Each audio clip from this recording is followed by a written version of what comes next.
I think there's things that we can look at as far as BlackRock is concerned that sort of give us clues as to what their agenda may be. And the most concerning thing to me about that, as it relates to people like Larry Fink, is that Larry Fink is on record saying things like markets don't really like democracies because they're messy. Markets like totalitarian governments.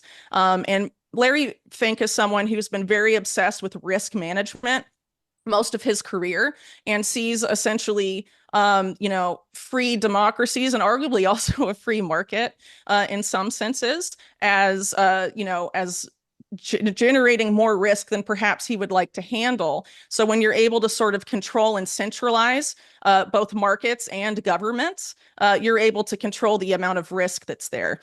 In this eye-opening investigation, Whitney Webb pulls back the curtain on the shadowy influence of BlackRock, revealing the darker aspects of its grip on U.S. economic policy. BlackRock, the financial giant that has become a go-to during times of crisis for both Democratic and Republican administrations, now faces growing scrutiny. As the country braces for a looming debt crisis, concerns are mounting over BlackRock's seemingly inevitable role in shaping the future economic response, regardless of who wins the next election. Webb, in her interview with Tom Bilyeu, examines BlackRock's agenda, drawing from statements made by its CEO, Larry Fink. Fink has openly stated that markets prefer totalitarian governments, which are more stable and less messy than democracies. This controversial view underscores BlackRock's immense power over global markets and its focus on controlling risk, regardless of the impact on democratic processes. Webb also highlights the troubling possibility of wealth transfer from Main Street to Wall Street, as BlackRock's policy shaping often benefits corporate elites over ordinary citizens. As a private institution with unprecedented access to government decision-making, BlackRock raises serious questions about whether future economic policies will serve the public interest or continue to favor the wealthiest, deepening the divide between the rich and the rest. Watch clips from the interview for further insights into Whitney Webb's conversation with Tom Bilyeu. Please like this video, subscribe to the channel, and turn on post notifications for more content. Enjoy the video. Regardless of who gets in office. If we look at, the policy actions of the people running, who they turn to in a time of crisis or who is running their economic team, that seems increasingly likely. So that is why I'm very concerned, I guess I would say, about BlackRock in particular, because they seem to be the people that the government turns to regardless of whether a Democrat or Republican is in office. And, they have sort of a history of really affecting wealth transfers during these crises at a time when, they're supposedly developing or helping develop policy meant to bail out Main Street. They end up sort of affecting massive bailouts for Wall Streets. And of course, the people that BlackRock are trying to generate profits for ultimately. And the other thing that I'm really concerned about as it relates to, a coming economic crisis is that I think we're going to see a major effort to saddle American consumers with programmable, surveillable money and seizable money. And so, of course, a lot of people for years now have been very concerned about central bank digital currencies or CBDCs, but there are also things issued by the private sector, like stable coins, for example, that are just as programmable and surveillable and seizable as CBDCs are. So I think it's very likely in the event of a major debt crisis or some sort of crisis that damages significantly regular Americans' purchasing power, there will be an effort to onboard Americans onto one of those two versions of programmable, surveillable money. So it's possible, if Kamala wins, we could see a CBDC or something like that. But in the case of Trump, he's sort of come out in favor of stable coins. He did that recently at his speech at the Bitcoin conference earlier this year. And, stable coins are just as programmable and surveillable and seizable as CBDCs in theory are. And I think those, as people have rightly pointed out, are a threat to our financial privacy and ultimately our financial freedom. So I think people should be focusing not just on CBDCs, but also, these other digital currencies that have the potential to offer those same, Orwellian functionalities to the people, issuing them and producing them. And some Okay. of those prominent stablecoins, like Circle, for example, have major alliances with BlackRock, and BlackRock has a minority stake in them, and have said in their some of their SEC filings that the stablecoins can be used to manipulate the price of Bitcoin, for example. So I sort of see Larry Fink as someone who's looking to centralize power and centralize wealth, and obviously that has major impacts on regular Americans and the people that aren't necessarily in the oligarch class or in the top 1% that would benefit from those types of policies.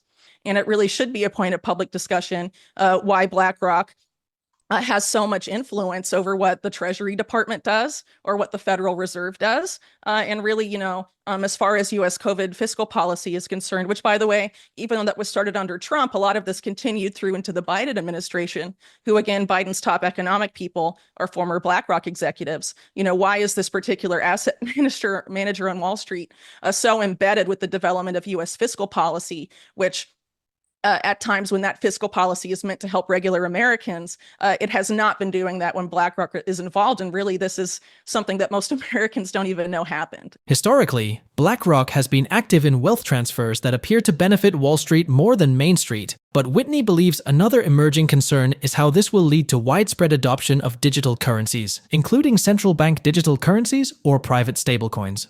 The duo can jeopardize financial privacy and independence. According to Whitney in the interview, what makes this even more worrying is that certain notable stablecoins, such as Circle, have close ties to BlackRock, prompting concerns that financial institutions could be controlled for corporate gain. If BlackRock's ideas are upheld, wealth will become more concentrated within the top 1%, creating a divide, particularly for those outside the elite echelons, potentially widening inequality.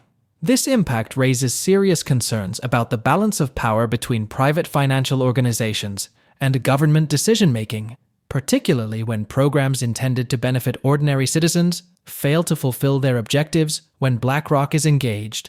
Let's go back to the interview and watch more clips to gain insights from Whitney Webb. In terms of looking at what BlackRock has done in terms of U.S. fiscal policy, I think it's important to sort of look at their role in the '08 crisis, which began the policy of quantitative easing, and later on they were called upon by the Trump administration to help develop COVID fiscal response. But actually it began before then. So in the fall of 2019 at Jackson Hole, this is also, should point out, this is based on the very excellent research of John Titus of the YouTube channel Best Evidence. Essentially, this document was presented by BlackRock to central bankers at Jackson Hole. It was called Going Direct, is what they called it. And basically the idea was to have what was generated via quantitative easing, not just go to public sector affiliated entities, but also directly into the hands of the private sector, i.e. Wall Street. And that was essentially what was proposed. And this begins to be implemented well before COVID, when the repo market goes a bit haywire.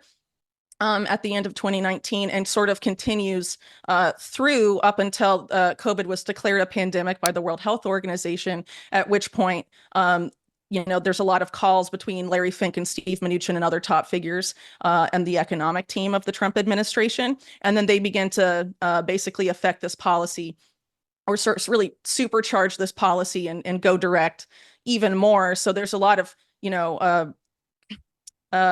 things that are happening in terms of economic policy that ultimately resulted in what we're dealing with now, I guess, debasement of U.S. American consumer purchasing power. But a lot of this money at a time when there were lockdowns and there was really very little economic activity going on, they're being given all of this, people like BlackRock asset managers are being given all of this money, and then they go, and instead of helping out Main Street, they go up and buy up all the assets. They buy shares in their own ETFs, for example. And basically what happened during COVID was a massive wealth transfer. Well, in BlackRock's case, there was a funding facility set up. There were several set up during COVID, but there were a couple of them, I think two, that were essentially given to BlackRock to manage. And again, this is a policy that BlackRock wrote well before COVID about what the Fed should do during the next downturn. And then the Fed implements that plan exactly well before COVID-19. And then when COVID-19 happens, they sort of supercharge the policy and then develop these funding facilities allegedly for bailing out Main Street as a result of lockdown policy. And then BlackRock is directly managing a lot of those funds. Larry Fink used to be, Trump's personal money manager. And, Trump is on record saying that Larry Fink made him a very large amount of money as a result of that partnership. And then in the case of Biden and Kamala, you have, basically their economic policy, Bidenomics, or what will become Kamalanomics or whatever, essentially being designed by former BlackRock executives as well. So, if this is what they did during COVID, and we can look at, the other things that BlackRock has done as it relates to U.S. fiscal policy in the past, it seems like that's what we can expect, regardless of who wins in November. If the next 4 years brings us some sort of economic crisis, which it seems likely that there will be some sort of economic event. You have people like the former Speaker of the House, Paul Ryan, saying that it's very likely the next president is going to deal with the U.S. government debt crisis, for example. So, this isn't something I'm just speculating on. There's like major politicians that say we should very much expect some sort of economic crisis to come on the scene over the next, 4 to 5 years. And with, with Trump having a policy record of putting BlackRock at the helm when there is a economic crisis, and then Kamala and Biden, having BlackRock run their economic policy, either way, this is an entity that we should be looking at and scrutinizing, because it's very likely they will be developing the fiscal response once again to whatever that crisis is. And they don't have our best interests at heart. As Whitney Webb warned in her interview, BlackRock's influence goes beyond U.S. borders, often prioritizing corporate gain over national or public interest. This concern became even more pronounced in 2023, when BlackRock and MSCI faced intense scrutiny from a congressional select committee investigating their financial ties to Chinese companies blacklisted by the U.S. government. The Select Committee on the Chinese Communist Party of the U.S. House of Representatives raised alarms over the potential risks these investments posed, particularly concerning national security and human rights violations. According to CNN, the committee sent letters to BlackRock CEO Larry Fink and MSCI CEO Henry Fernandez, expressing deep concern about their involvement with Chinese companies tied to the People's Liberation Army, PLA, and the Chinese Communist Party's mission of technological dominance. The committee, led by Republican Rep. Mike Gallagher and Democrat Rep. Raja Krishnamurthy, revealed that American investors, through BlackRock and MSCI, may have unknowingly funded firms developing military technologies for the PLA, exacerbating security threats. Their findings showed that BlackRock had invested over $429 million across 5 funds in Chinese companies that act directly against U.S. interests. At least 40 firms on MSCI indexes were flagged for their involvement in military activities and human rights abuses. As the investigation unfolds, the deeper question looms: how far does BlackRock's entanglement go, and what will be the price of this for American security and values? Please drop your thoughts in the comments below, share this video, and hit your thumbs on the like button. Thanks for watching. Don't forget to subscribe.